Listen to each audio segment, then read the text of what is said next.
Well, it was October 2nd, 2023, driving through Silverton, Colorado.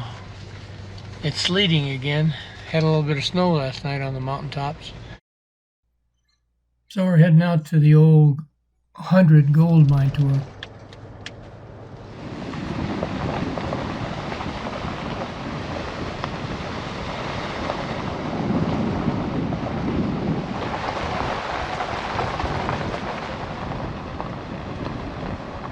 They just had a little bit of hail, sleeting now again. And that's, this mine goes in 5,000 feet. Up there, we can't really see it, is the old 100 mine boarding house where the miners lived, stayed. Some neat pictures of it. Oh, it's way, way up there. And they had a tram, how they got back and forth, rode in the buckets. This is the ore cart that they used, type of ore cart. This is a type of cage that miners would ride down in when they went straight down to some of the shafts. You can hear the sleet hit the roof.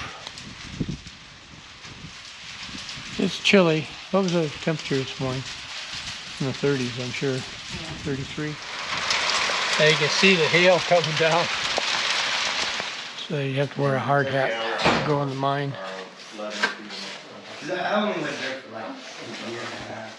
So guys, we're only going to be on this for like 4 minutes, okay? I'm going to run everybody back 1,500 feet and we all get off and walk around.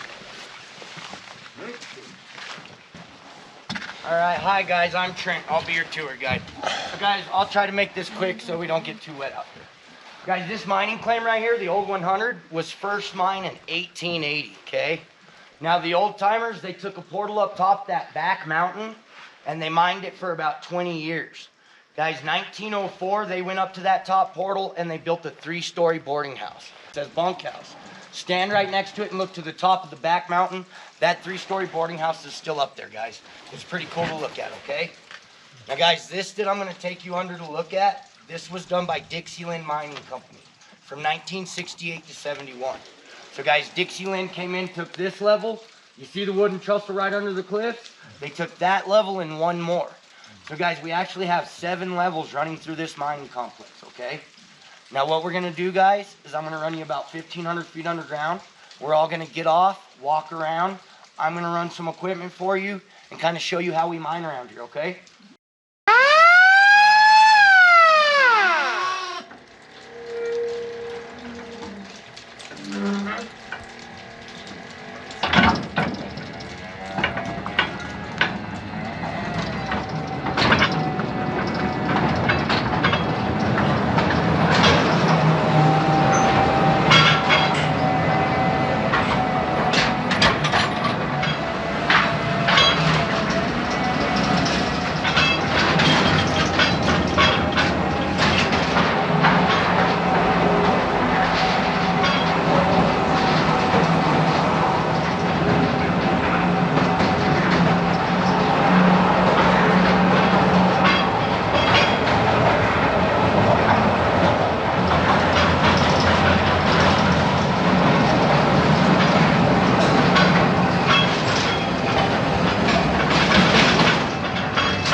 Enjoy your walk out. All right, guys, so we'll all walk together up right now, okay? Our gold and silver runs in that quartz crystal right there. Now, guys, we carry base metals under here too, okay? Lead, zinc, iron, copper, they're a byproduct, but we do extract them. So, guys, we're only half of this. We come in, we break the rock, we take it out to the mill. The mill gets the rock, they crush it down more, use cyanide, a couple other things, and leach the gold and silver out of the rock. So guys, we don't call these tunnels in here, okay? We call them drifts. When we get on that vein right there, that vein starts to drift back and forth, and we drift with the vein. So these are all called drifts in here, okay? So guys, in 1904, if I would have hired on with this mine, I would have taken the Silverton Northern. That was a train that ran from Silverton out here and then on into Animas Forks. Guys, when I got up to the boarding house, the mine company would issue me a 5-pound hammer and a still. This is called single jacking. So guys, we have to come underground, we have to drill a pattern of holes into this rock to blast it. This rock right here, that's Gunnison Blue Granite, guys. It's a pretty hard rock, okay? It takes us like 25 to 30 holes drilled in a pattern to blast this rock. So guys, as a single jacker, I stretch my steel in the rock, give it a quarter turn, hit it again, quarter turn. Guys, every time I hit that steel in the rock, I make a quarter turn with it. Guys, I was told these men, they were paid $1 a day for their 12-hour shift up there, and this steel right here was $3, okay? You and them could hire on as a team, okay? This is called double jacking. So one person swings an 8 to 10 pound hammer, while the other, they're called the shaker. Every time my partner strikes that steel, I give it the quarter turn, okay? When they're tired, I jump back there, I start swinging. So we just go back and forth, 12-hour shift. Now guys, I was told these men, they broke more ground together, so they actually paid them more, okay? They paid them $1.50 a piece. So it was worth it to hire on as a team. Right? But to get the 25 to 30 holes in the rock, I heard it took 3 to 4 days. So it took quite a bit of time, guys. Hole drill, guys, the thing this was mostly known for was the Widowmaker. So when it first came out, it didn't have water adapted into it. Guys, that rock right there actually has silicon in it, okay? The miners would drill into the rock, it'd produce the dust. They didn't inhale that dust and come down with silicosis. Killed a lot of miners. Guys, that's why this drill is so important. 1912, liner came in and he adapted water into these drills. So guys, we'd hook a water hose up right here. Water runs down my drill head. This still has a hole that runs all the way down it. It goes back to my drill bit that has like 4 holes in it, right? And it just makes a mud back there, guys. I know it don't sound like much, but it saved a lot of lives, okay? So production boomed. We went from drilling 2 foot to being able to drill 4 foot. And instead of getting it done in 3 to 4 days, guys, we could get it done in about a day and a half with this, okay? So you doubled your footage, half your time. That's what mining's all about, guys. Production, production.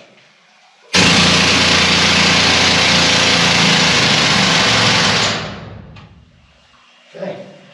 So guys, mid-30s, we moved into this right here. This is a jack leg, a Gardner Denver. So guys, 5 years ago when I was working in your A, this is still the piece of equipment we're using, okay? It's the most feasible piece of equipment for these narrow vein mines. So guys, as you see, I can pick it up by myself. So guys, I would set up over here. I'd start drilling my roll of holes. My partner sets up on the other side of the drift. He starts drilling his roll of holes, and we just meet in the middle, okay? So we should have 2 drills running in here at all times, guys.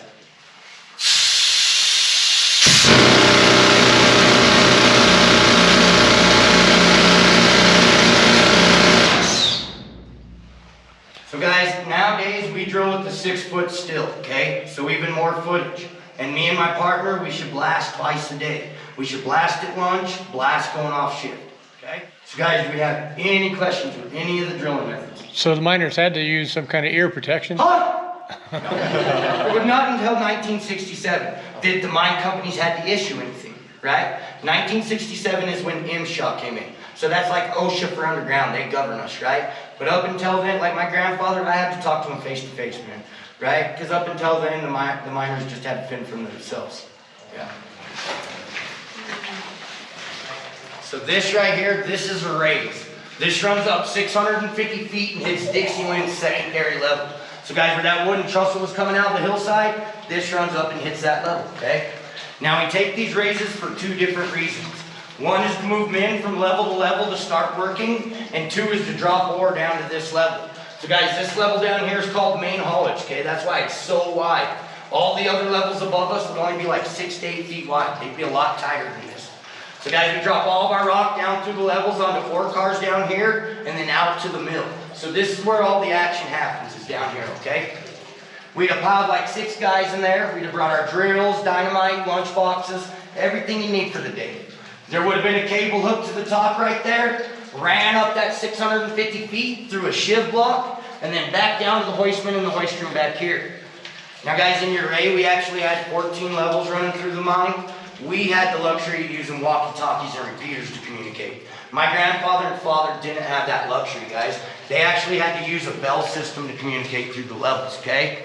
So guys, this bell would be down here next to the hoistman. There would be another rope tied right there.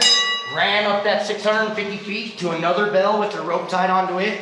So guys, every level had a bell with rope connecting it, okay? But I can't tell you this. My grandfather told me back in the day, the hoistman was usually the man that killed somebody, okay? And guys, it really wasn't his fault. So if he's picking men up on that third level, as they're stepping into that cage, a lot of times they'll kick rock down the raise. It bounces down the raise a little ways, hits the rope, dings the bell on the hoistman. He thinks it's time to take off while guys are still getting in. He just crushed them up through there, guys, and then not even know it, okay? It was a horrible way of communication. So guys, that's some oxidized copper right there. A little more back there. And then all that orange, that's gonna be the oxidized iron, right? That's why Red Mountain's red, is because the oxidized iron. All right, guys, everybody watch the coffin skip.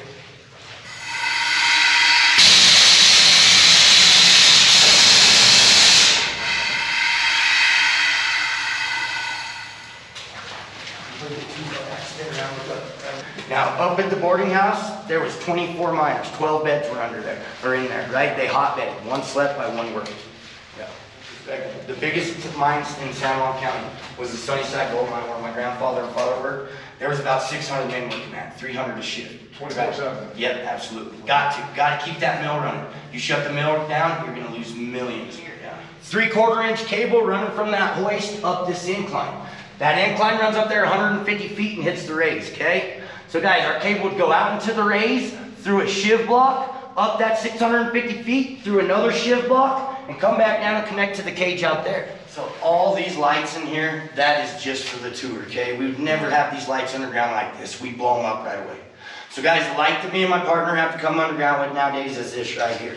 As you see, it clips in my hard hat so I have my hands free to work. So guys, this is what we come underground with nowadays.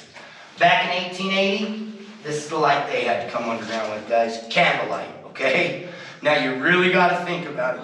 You and your partner come underground, you find a crack in the rock, you jab that point in the crack of the rock, get it to stick, and then you grab a hold of that still while your cousin swung a 10-pound hammer at you.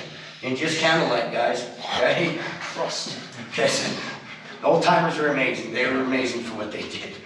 So guys, then we moved into the carbide lamps, okay? So we put carbon pellets in the bottom, water in the top, it drips down, produces acetylene gas. Right there's your spark, here's your flame. Now guys, I was told this was a really big advancement in mining, okay? For one big reason, the weight that you had to bring underground. So I was told with the candles, you had to bring in 25 to 30 candles to last your shift. Guys, that's a lot of weight, okay? This little cup right here held about an hour's worth of light. So guys, what I was told is you just had to bring in another canister or two of them pellets. You could last your whole shift under here with just this much weight. So that was big, all right? And then the last light, guys, is the one I first started with, the wheat lamp. So guys, every miner comes underground with one of these miner's belts on, okay? When I come underground, I got this battery pack on my left side, and on the right side of my belt, I have this right here. This is a self-rescuer. So guys, we're back here, a mine fire breaks out, or we hit bad air. I pop a little tab right there, you pull the lid off, and this mouthpiece comes out, okay? I throw that over the back of my head, bite down on the mouthpiece. Guys, in the bottom here is a bag of chemicals. We still use them as hard rock miners, right? It saved his life, right? Coal miners don't use these guys. They hit a lot more gases than us. They're in organics, right? So they use a big revert pack, a big oxygen pack, but we still get to use those. Yeah, it is. Yeah, pie can, right? Really nice one. I never had nothing like that. I had like ground bag, man. But yeah, that's a nice one. It's gonna be the quartz. Now you see these points, guys, you don't usually get into quartz. Guys, it all happens instantly. You hear your caps go off, pop, pop, pop, pop, and then just one big boom. About 150 pounds of dynamite going off at once. But guys, we don't even use dynamite anymore, okay? We use what the Oklahoma City bomber used, diesel and fertilizer, AMPHO, Prel, ammonium nitrate, okay? We drill this out, 8 foot wide, 8 foot tall by 6 foot deep. When we blast and the rock's on the ground, it comes out to be about 22 tons of rock. Guys, after me and my partner blast, we always come back in with one of these. This is called a scaling bar. Now we start at least 300 feet away from our face, and you start tapping your rock, and you can hear good rock from bad rock. So, good rock, bad rock. Hear that hollowness in there, guys? That means there's fractures back there, okay? I gotta get this tip in there and get all that fractured rock out over me and my partner's head. Guys, we get lazy, we just run back in here, start drilling, we'll rattle a big rock loose over our head, drop it on us, kill us. It's called getting slapped, okay? And it's killed a lot of men. So you always tap your way back in, make sure you're safe. You duck down, blast, give it like 15, 20 minutes to air out over your head, eat a quick bite, right back in. Time's money, right? How long does it take you to shovel all that into the carpet? Well, we don't have to shovel navadays, right? I got a machine I'll run for you, I'll show you, right? But my grandfather and them did. And it took up to a week to get to 22 tons. It's been a hard life being a miner, I tell you. Especially when they were doing it by candlelight. So guys, this right here, this is the second reason we take the raises up, okay? This is called an ore chute. So guys, just above all this metal is another 650-foot raise up to our secondary level. Holds his first ore cart right under this chute. Guys, back in the day, these chutes are all made of wood. So the man would stand back here behind his ore cart, use a metal rod, lift up the wooden door, let the rock fall in the ore cart till it was almost full, then you try to smack your door back down. Guys, if you heard about men getting buried up around here, it wasn't because of ground collapse, okay? We have great ground. It was because of them wooden chutes. A man gets his door open, everything's going good, the cart's almost full. He goes to smack that door back down. Guys, a lot of times big rocks got jarred in there. And tons would just keep coming at a guy and burying him, okay? If we're looking in main haulage right here, that runs back another 5,000 feet, guys. If this is our first chute into production, 200 feet down there would be another chute. 200 feet past it, another chute. Like 60 chutes running through here.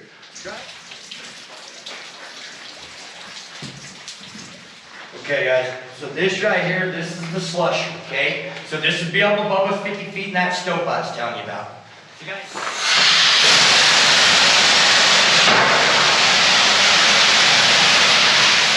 so before this piece of equipment, the men had to move that rock right there by hand into these ore cars. Guys, I heard it took up to a week to get 22 tons of rock out. So guys, we went from a week to an hour and a half, 2 hours to get 22 tons of rock out. Production boomed. And it boomed in the perfect time for America, okay? Guys, these came out in the late 20s. We had enough time before World War II to put these in a lot of mines around the United States.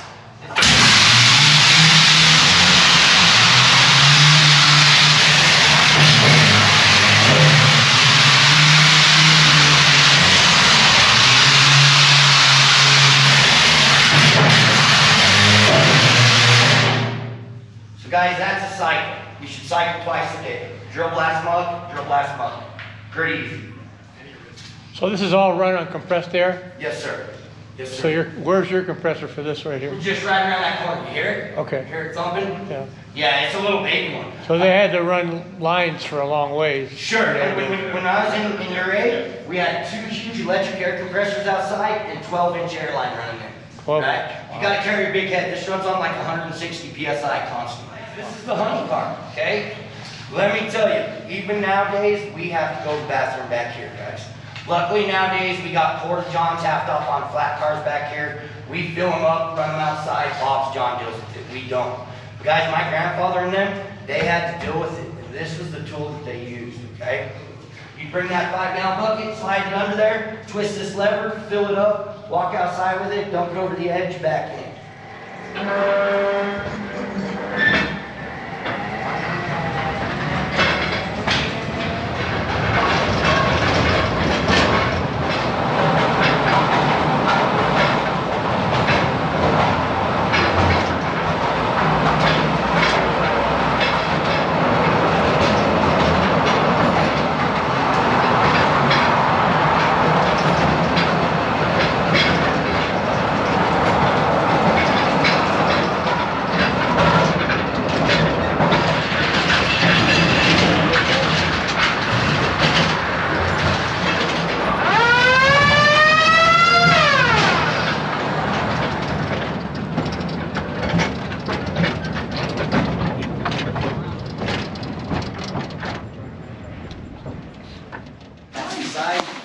Yeah, it could be bigger.